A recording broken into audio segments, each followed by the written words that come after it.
अस्सलाम वालेकुम मुअज़्ज़िज़ ख़वातीन व हज़रात, आप देख रहे हैं मेरे यूट्यूब चैनल कुन कुकिंग वन। आज हम आपके लिए एक ऐसी रेसिपी लेके आए हैं जो जायके में इंतहाई बाकमाल है और बनने में चंद मिनटों में बन जाती है। ख़वातीन को अक्सर ये गिला रहता है कि किचन में बहुत ज़्यादा देर लगती है कड़ी बनाने में, तो आज हम आपके लिए दूध की कड़ी लेके हाजिर हुए हैं और चंद मिनटों में बिल्कुल ये बन जाती है। इसे बनाने के लिए थोड़ी सी तैयारी है। शुरू में 4-5 जवे लहसुन के हमने कूट लेने हैं इस तरह हावन दस्ते में।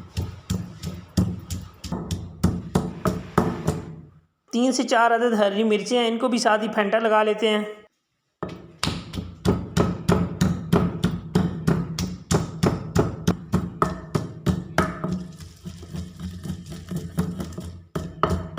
लहसुन और हरी मिर्च का पेस्ट बन गया कि चलते हैं मेन काम की तरफ। यहाँ पे हमने एक कढ़ाई के अंदर हाफ कप कुकिंग ऑयल शामिल करना है। थोड़ा सा वेट करेंगे गर्म होने का, स्लो आंच पे गर्म कर लें और उसके साथ आपने एक प्याज दरमियाने साइज का लेके इसके अंदर बारीक चॉप करके शामिल कर लेना है। फ्लेम को हम कर देते हैं तेज़ और यहाँ पे हम इसको फ्राई करेंगे। इतना हमने इसको फ्राई कर लेना है कि इसके ऊपर खूबसूरत सा गोल्डन सा कलर आ जाए। जितनी देर में मैं इसको पकाते हुए गोल्डन कलर लेके आता हूँ, आपसे रिक्वेस्ट है कि चैनल पे पहली बार आए तो चैनल को सब्सक्राइब कर लें। पहले से अगर चैनल पे मौजूद हैं लेकिन अभी तक सब्सक्राइब नहीं किया तो भी कर लें, आपका बहुत ज़्यादा शुक्रिया। हरी मिर्च और लहसुन का जो पेस्ट है वो शामिल कर दिया जी। 1 मिनट के लिए इसके अंदर फ्राई करेंगे। लहसुन के अंदर कच्चापन होता है, उसको लाजमी दूर करना है।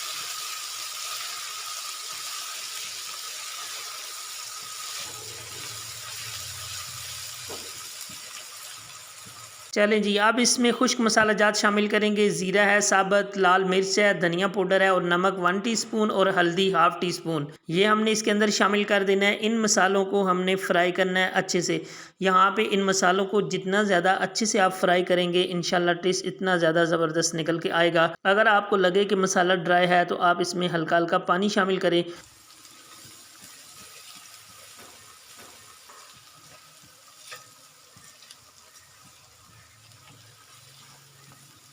मसाला हमारा बहुत अच्छे से रेडी हो चुका है जी। कलर से आप अंदाज़ा लगा सकते हैं अल्हम्दुलिल्लाह बहुत मज़े का मसाला बना है। अब हम इसमें दूध शामिल कर देंगे। शुरू में हमने आपको बताया था कि आज हम दूध से कड़ी बनाने वाले हैं, तो आपने इस रेसिपी को ट्राई ज़रूर करना है। यहाँ पे हमने 1 गिलास भर के दूध का शामिल किया और साथ में हाफ कप या हाफ गिलास पानी आप शामिल कर सकते हैं। पानी हम इसलिए शामिल करेंगे कि जब दूध को पकाएंगे तो उसमें हमारा दूध ना जले बल्कि उसकी जगह पे पानी जले और दूध हमारा पक कर गाढ़ा हो जाए। वैसे तो इस स्टेज पे आपने इसको पकने के लिए छोड़ देना है, लेकिन साथ ही हम इसमें शामिल करेंगे जी कड़ी पत्ता। हमारे पास खुश्क वाला है, अगर आपके पास हरा पत्ता है तो आप मसाले में शुरू में शामिल कर दें, वो ज़्यादा बेटर है। इस स्टेज पे खुश्क पत्ता शामिल करेंगे और इसको पकने के लिए छोड़ देंगे। तकरीबन 10 मिनट स्लो आंच पे हमने इसको पकाना है। 10 मिनट हो गए हैं जी पकते हुए, तो कवर उठा के देख लेते हैं। अल्हम्दुलिल्लाह यहाँ पे आप देखेंगे पानी बिल्कुल ड्राई हो चुका है और दूध अल्हम्दुलिल्लाह बहुत ज़्यादा गाढ़ा हो चुका है क्योंकि इसका लेवल नीचे जा चुका है। तो इससे हमें लग रहा है कि ये बहुत अच्छे से पकी है।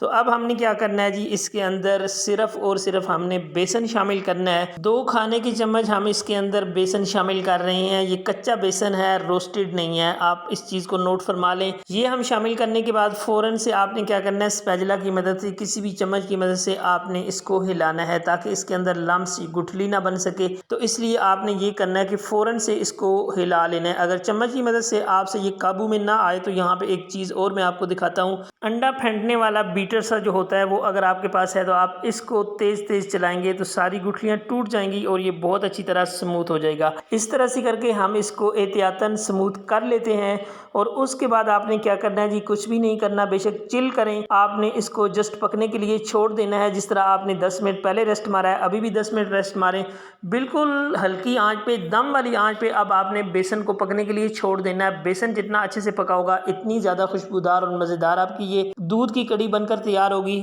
स्लो आंच पे हमने इसको 10 मिनट पकाया जी। अल्हम्दुलिल्लाह अल्हम्दुलिल्लाह। ये आप इसकी लुक चेक कीजिए और इसकी थिकनेस चेक कीजिए। अगर आप इसको मज़ीद गाढ़ा करना चाहते हैं तो 3 से 4 मिनट मज़ीद आप इसको पका लें, लेकिन मेरे ख्याल में ये इसकी परफेक्ट कंसिस्टेंसी है। अल्हम्दुलिल्लाह जी हमारी कड़ी बनकर तैयार हो चुकी है। इसके ऊपर मज़ीद किसी भी चीज़ को शामिल करने की ज़रूरत नहीं है, लेकिन फिर भी अगर आप चाहते हैं हमारी तरह के धनिया शामिल करें तो सब्ज़ धनिया आपने इसके ऊपर हस्बे ज़रूरत, हस्बे जायका शामिल कर लेना है और ये डिश आउट के लिए, सर्विंग के लिए तैयार है। तो चलें जी हम आपको फाइनल लुक भी दिखाते हैं। इस रेसिपी को बनाने के लिए हमने जो काम किया वो मैक्सिमम 10 मिनट भी नहीं था। तो आप यकीन करें ये इतनी आसान है बनाने के लिए और इतनी टेस्टी बनती है कि बहुत ही कमाल की लगती है। आप इसको ट्राई ज़रूर कीजिएगा, मुझे फीडबैक दीजिएगा कमेंट की सूरत में कि आपकी ये रेसिपी कैसी बनी है। अगर वीडियो पसंद आई है तो वीडियो को लाइक कर दीजिए, चैनल को सब्सक्राइब कर लीजिए। मुझे दीजिए इजाज़त, दुआओं में याद रखिएगा। अल्लाह नेगेबान।